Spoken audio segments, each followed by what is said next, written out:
Nossa, tá pronto já? Ai, que lindo, hein? Nossa. Nossa, como ficou bonito, né? Que ilustração maravilhosa, né? As ilustrações desse livro acho que são o forte do livro. Um trabalho maravilhoso que o Odilon Moraes, o ilustrador fez. Todas as ilustrações são feitas nesses tons aqui, né? Lindo. É uma floresta mágica que o Odilon criou. Trabalho maravilhoso dele.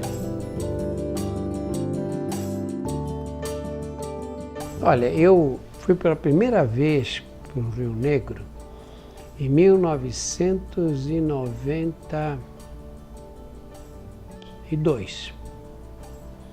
E quando cheguei lá, fiquei completamente tomado pela paisagem, né? Eu disse, como é que no Brasil existe um rio como esse? Um rio espelhado, né? Que as águas são paradas e tudo que existe fora do rio, a floresta, o céu, se reflete no rio. Você tira uma fotografia, fica sem saber qual é se está de cabeça para baixo ou não. E se eu conheço vários lugares do mundo, como é que isso aqui fica no meu país, né? Eu não conhecia. E aí nós começamos um projeto de pesquisas através da Unip, a Universidade Paulista. A Unip tinha um barco lá no Rio Negro, Escola da Natureza, e nós, a partir daí, montamos um processo todo, uma equipe de pesquisas que faz a coleta de plantas da região do Rio Negro, de determinadas famílias de plantas, e aí prepara extratos e testa contra células tumorais malignas e contra bactérias resistentes aos antibióticos. Esse projeto começou mesmo em 1995. E desde então, sei lá, já fiz mais de 100 viagens ao Rio Negro. E aí nessas viagens eu gosto sempre de parar nas comunidades, conversar com os ribeirinhos. E alguns moram em casas isoladas, às vezes a horas de distância de barco das outras casas e das comunidades mesmo, e ouvir as histórias que eles contam.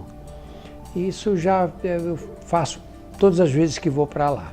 Essas histórias são muito fantásticas. As histórias amazônicas, elas são tão fantásticas quanto a realidade amazônica.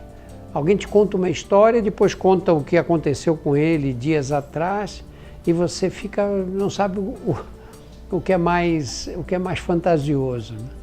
E aí eu costumo ainda, né, reunir meus netos, especialmente quando eram menores, e contar essas histórias que eu ouvia na beira dos rios. E criança gosta de ouvir história, né? E para contar a história do Chapeuzinho Vermelho, histórias que eles já conhecem, hoje vem na televisão, vem nos filmes, nos canais de desenhos animados. E achei que essa história com os mitos da Amazônia, não é? Falar sobre o Curupira, a Cobra Grande, o mundo encantado dos botos, são histórias às quais eles não têm acesso e que fazem parte das nossas raízes culturais, né? De uma forma ou de outra.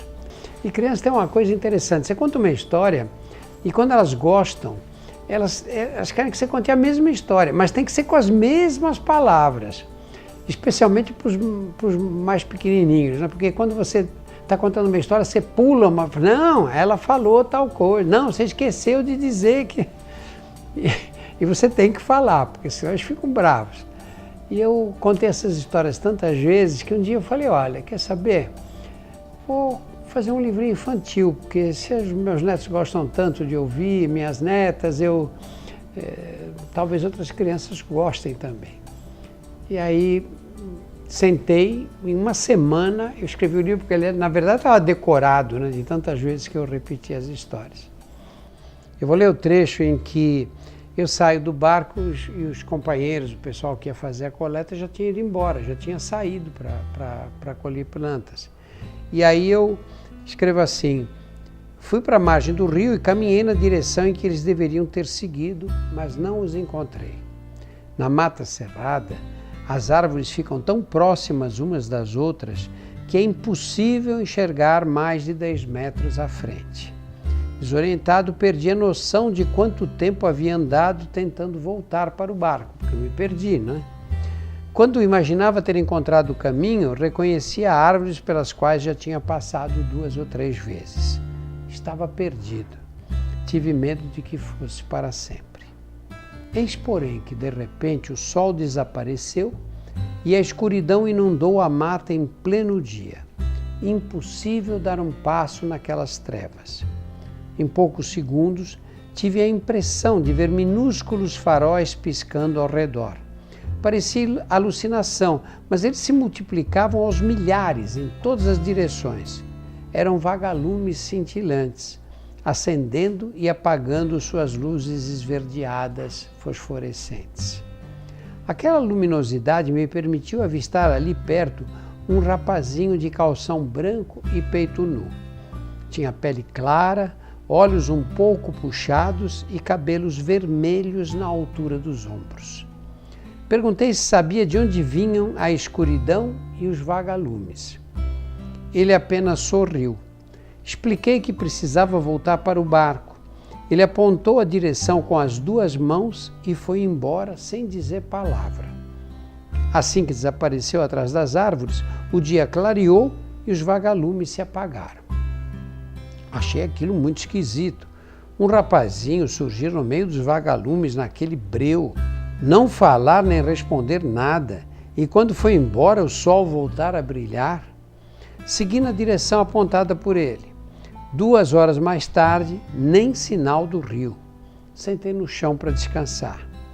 A chance de retornar ao barco ficava cada vez mais remota. Quem me encontraria naquele infinito verde? Abaixei a cabeça e fechei os olhos com vontade de chorar. Quando abri, tinha escurecido novamente.